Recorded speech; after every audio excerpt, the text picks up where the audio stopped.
I'm Liz Faublis, and this is Currents. A big celebration at a Queens parish in Thanksgiving for its pastor's ordination as a bishop. Plus, cleaning up hotels may mean more than maid service. Despite the lucrative nature of the pornography business, that hotel executives, people of goodwill, shareholders can act on the basis of conscience here. And a man who many people hope will one day be called Saint Pierre. His life, but then of course his beatification and canonization could be a source of tremendous encouragement for them.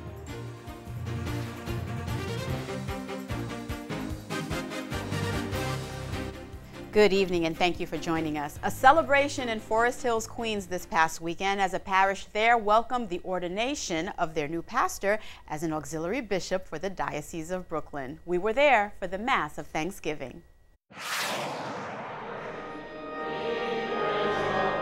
We're at Our Lady Queen of Martyrs Church in Forest Hills, and we're celebrating Bishop Paul Sanchez for his installation as a bishop in the diocese, and also his coming here as a pastor.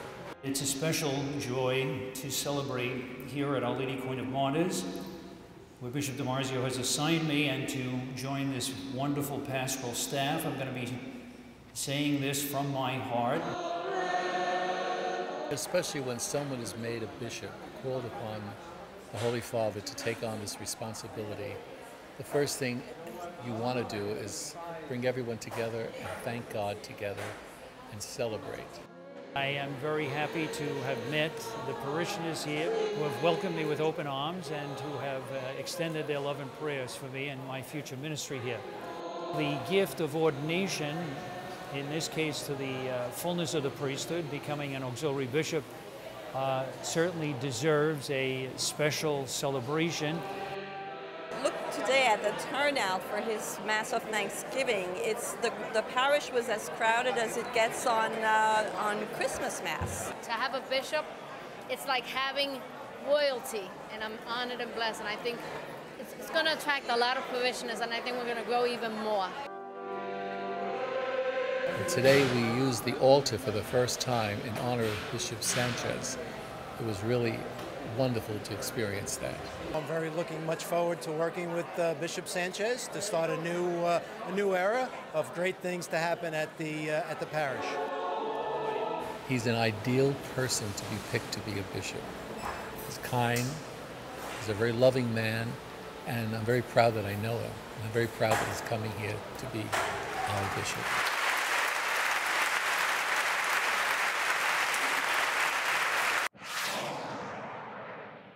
Congratulations to Bishop Sanchez, and stay tuned. There's more currents ahead. The day's headlines are next.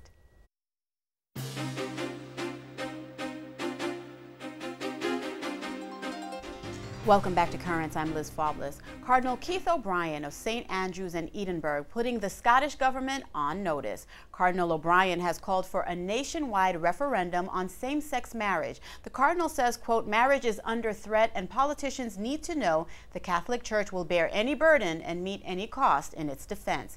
Now, the country's First Minister, Alex Salmond, suggests he supports the policy and will also consider the views expressed during his administration's public consultation on the issue. Now, that process garnered a record number of responses, which the Cardinal says clearly demonstrated that far more people are concerned about fundamental matters of morality at the present time.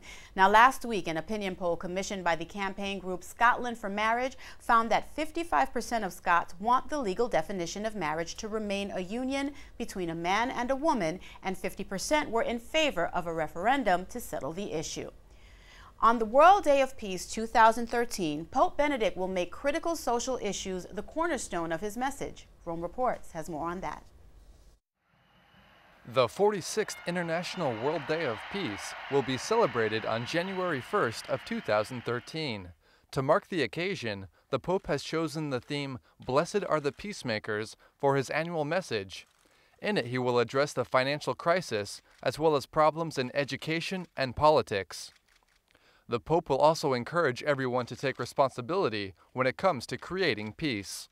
The Pope will also recognize the 50th anniversary of the Second Vatican Council and the encyclical letter by Pope John XXIII, Pacem in Terris, the Vatican document that lays out the importance of human dignity and freedom. It was also the inspiration for the first World Day of Peace back in 1967. This will be Benedict XVI's 8th message for the World Day of Peace during his time as Pope.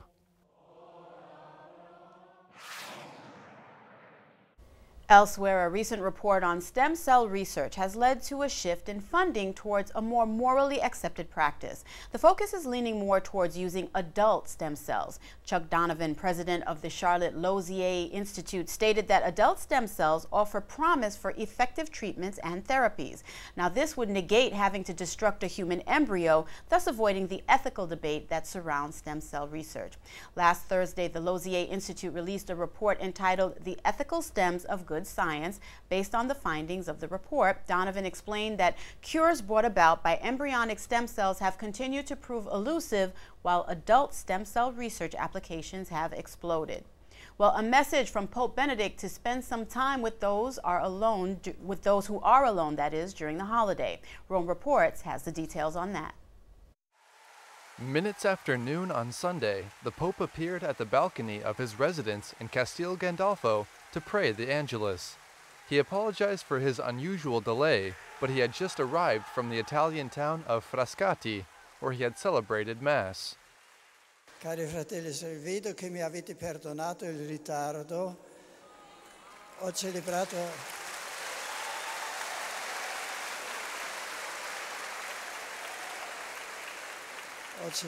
la Santa Messa a Frascati e qui siamo stati in preghiera un po' troppo lungo forse, così sono in ritardo. Benedict XVI reflected on Saint Bonaventura and asked everyone to examine their own life and to make it available to others. Cette période estivale permet à certains d'entre nous de prendre du repos. Ce temps peut être pour chacun un moment favorable pour réfléchir sur sa propre vie et pour rendre son cœur disponible aux autres et à Dieu. He also made an invitation to spend some of the holidays with those that felt alone or abandoned. Je vous invite aussi à être attentif à tous ceux qui souffrent de la solitude et de l'abandon, qu'ils soient dans la rue, dans leur appartement, dans des établissements hospitaliers ou dans des maisons de retraite. N'hésitez pas à aller visiter ces personnes. The Pope recalled the feast of Our Lady of Mount Carmel and asked that everyone remember her and all of her works. Elsewhere, new Christian martyrs are now being honored in Rome. A church there has created a unique memorial for modern-day martyrs, it being a testament to thousands of Christians killed worldwide over the past century. This started out in 1993 by Pope John Paul II, and it now contains hundreds of relics of martyrs. Among the many exhibits is the cross that belonged to Sister Leonella Scorbati. She was an Italian nun shot in 2006. Her Muslim driver, Mohammed Mahmoud, was also shot trying to protect her during the incident. And finally tonight, gold coins that date all the way back to the Crusade have been discovered. More than 100 gold coins have been found by archaeologists in Israel. They were in a ceramic juglet that was buried under the ruins of a castle in Arsuf. The castle was used as a bastion during the 12th and 13th centuries. There'll be more currents after the break. Coming up, an effort to get pornography off of hotels' TV menus. We're reaching out to people who are profiting from pornography and pointing out that that's a bad thing to do.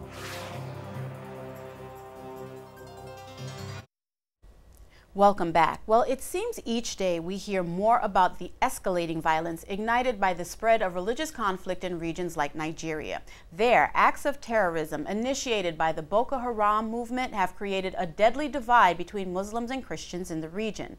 Closer to home, and certainly not as deadly, a much different fight. This battle has managed to unite a Christian and a Muslim scholar as they take on a common cause, ridding hotels of pornography. Now, it's an issue they argue threatens to destroy the very fiber of human decency. And it's also a goal some are calling a misguided effort. CNN's Susan Candiati has more. In many hotel rooms, finding adult entertainment is as simple as a click of the remote, but that may change. We're reaching out to people who are profiting from pornography and pointing out that that's a bad thing to do. Professor Robert George, a Christian scholar from Princeton, and Sheikh Hamza Yusuf, a Muslim scholar, co-wrote a letter to CEOs from the top 5 U.S. hotel groups asking them to remove adult movies. We believe that despite the lucrative nature of the pornography business, that hotel executives, people of goodwill, shareholders, can act on the basis of conscience here and lay profitability aside for the sake of human dignity. George calls the letter a small step and acknowledges that porn will still exist. He just hopes to limit access to it. The society pays heavy costs in terms of damaged relationships, wounded people, addiction. Craig Gross agrees, but feels going after hotels is the wrong approach. It's an empty gesture. Gross from XXXChurch.com ministers to those addicted to porn. He prefers to target the demand for adult movies, not the supplier. This is about money and dollars, and that's why this is sold in hotels. And so removing it from hotels to me isn't the issue. The issue is that people are consuming pornography. After all, pornography would still be available on the internet and mobile devices, even if hotels pull the plug. Are we going to ask them to stop stocking the minibar or stop selling Haagen-Dazs by the pint in our room service? The American Hotel and Lodging Association defends the right of hotels to choose, but Professor George hopes hotel CEOs see it differently.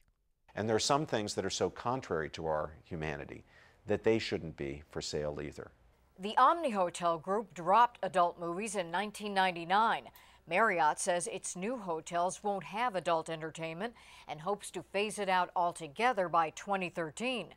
Choice Hotels leaves it up to its franchisees, and others haven't responded to the letter. And that report from CNN's Susan Candiotti. Well, we've just heard two sides of a debate that takes into account a host of important social issues, including morality, humanity, freedom of speech, and conscience. So with so many layers to sift through, we reached out to Patrick Truman. He is president of Morality in Media, a national organization opposing pornography and indecency through public education and the application of the law. Now that said, my discussion with Patrick added a whole other layer, the issue of legality, to this highly charged debate about allowing adult entertainment in hotels.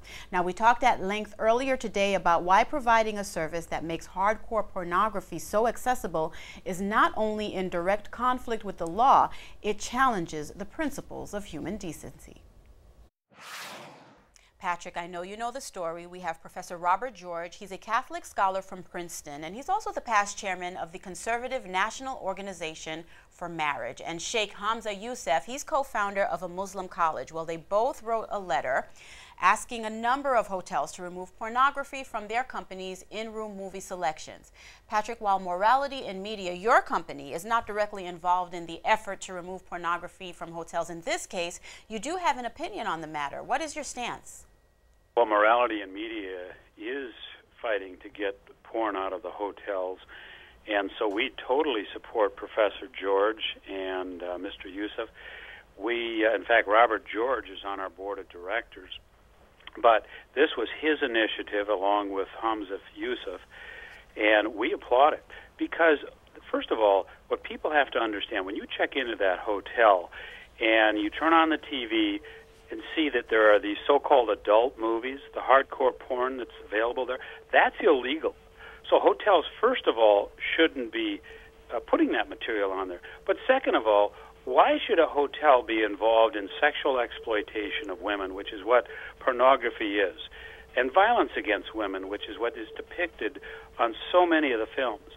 So they shouldn't be involved, and Robert George and Mr. Yusuf are right to say that it's against common decency, and they should reflect on that and change their policy. Now, Patrick, what do you say to people that say that that's a personal opinion? I mean, is this tantamount to telling grown, consenting adults what they should do with their private time in a room that they paid for that includes a service provided by that hotel? Yes, first of all, the hotel is not allowed to provide that service. And that's a collective wisdom of the United States Congress, backed up by the American public, that hardcore pornography is not appropriate for distribution, and so they shouldn't have it anyway. That's punishable by 5 years in prison. And so we're trying, morality media is trying to get those laws enforced again. But second of all, this idea of privacy, do we really want that kind of material distributed to individuals who spend their time day in, day out? We have to understand that pornography, hardcore pornography, causes very severe consequences, and one that it does is violence against women. So people who are consuming this material are harming themselves. They're subject to addiction. They're harming the women in their lives because they're alienated from their spouse and maybe their children because of what they're seeing. People who are longtime consumers of pornography verify this, that it drives them away from their marriage and from good things in society. Therefore, it's a good idea to restrict this, and that's why Congress passed a law against it. Now, Patrick, in keeping with that line of thought, I was reading something from Craig Gross. He's from XXXchurch.com. He says not only is the letter an empty gesture with no power behind it, he suggests it's better to target the demand for porn and not the supplier. What is your opinion on that? Well, that's nonsense. First of all, the suppliers make it all available. We wouldn't get it if in hotels on TV if the hotels weren't compliant with that. So there are many men who will go to a hotel traveling on business, and the temptation is there. And we know that pornography kills a person's spiritual life. So why should these hotels be involved in that kind of activity? Craig Gross is just wrong in the notion that, well, you can just tell people don't do it, and they won't do it. What we also find out is that many kids are getting pornography on those hotel channels. They make it so easy. And you always have reports of kids getting this in hotels. So this is a problem, and we ought to all just look at what pornography does. It's sexually exploitive, and say this is something that needs to be curbed in our lives and in our society. We have a right to a decent society. Let's capture that right. Okay, and respecting your opinion, certainly, Patrick, some argue that this may not stop at porn, though. Some will say now there should be no more alcohol in the minibars, no more Bibles in the nightstand, so as not to offend people of other religions. Where will it stop? Well, this is not a question of regulating it because it's offensive. It's a question of regulating it because if we're going to have a decent society, this is what we must do. Those that argue that anything should go in this society are arguing against our Judeo-Christian values that are the foundation of this nation. Now, alcohol is different from pornography. Alcohol can cause an addiction too, but it doesn't cause an addiction as quickly or as widespread as pornography does, as the numbers show.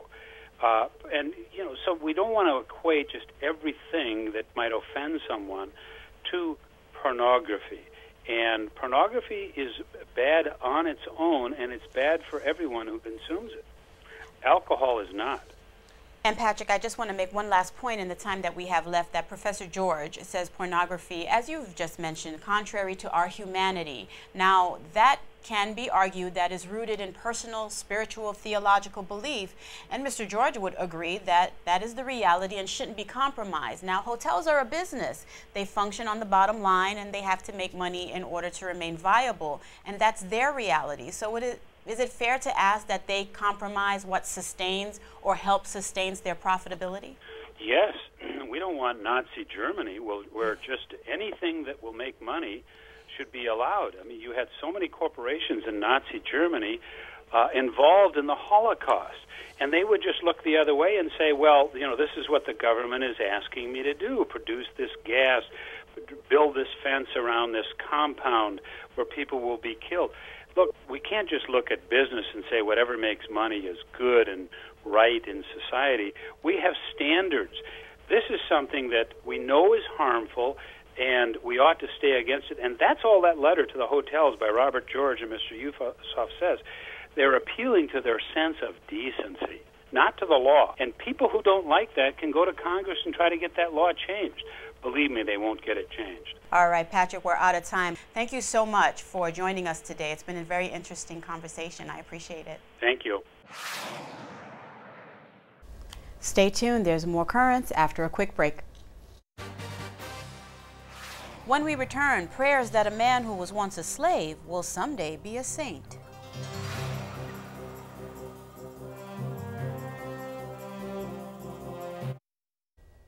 A former Vatican official says beatification may be right around the corner for a couple of recent popes. Speaking with an Italian newspaper, Cardinal Jose Saraiva Martins, the former head of the Congregation for the Cause of Saints, says Pope Benedict may beatify John Paul I and Paul VI during the upcoming year of faith. If it were to happen, it would be the first time a pope has beatified 3 of his predecessors.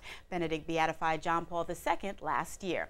Now, attention is also being paid to the case of a South African man who was the victim of mob violence. On February 2nd, 1990, the same day South Africa's then president, F.W. de Klerk, announced he would soon free Nelson Mandela, a man named Benedict Daswa was ambushed and beaten to death.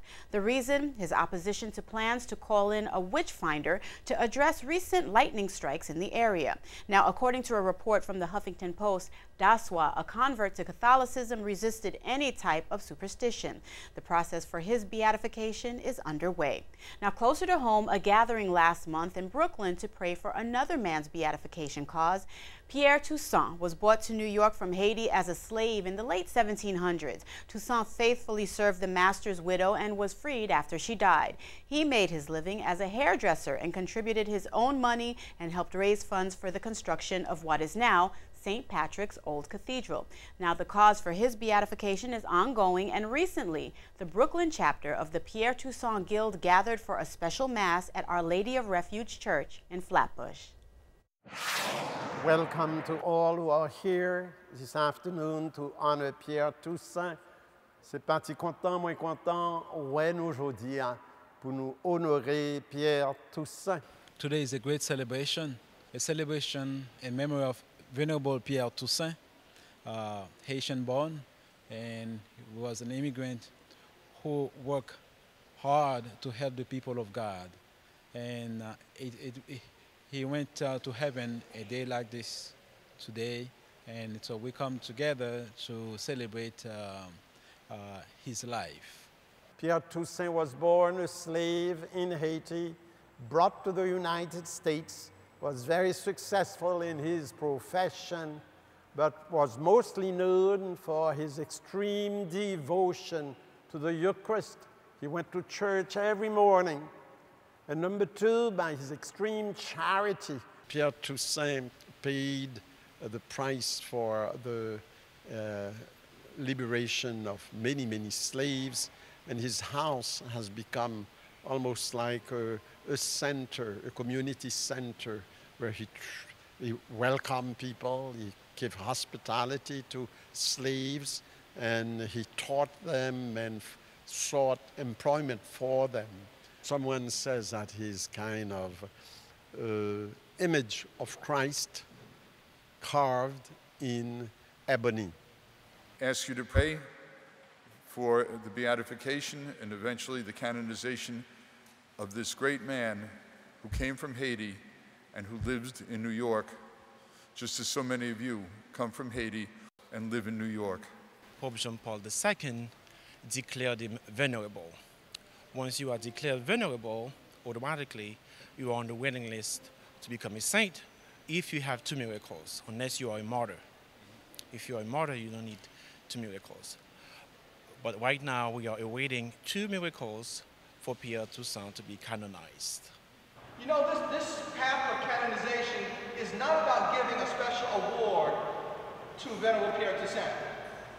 It is really about us telling the story of holiness so that we might achieve what God has called us to. The cause and the story and the lessons to be learned from Venerable Pierre Toussaint are for the Church Universal. But I think that it has got to mean something very, very special to the Haitian people. And we hope that that will give them great cause, great encouragement. A people who have endured so much both in Haiti as well as throughout the land. That we think that his life, but then of course his beatification and canonization could be a source of tremendous encouragement for them.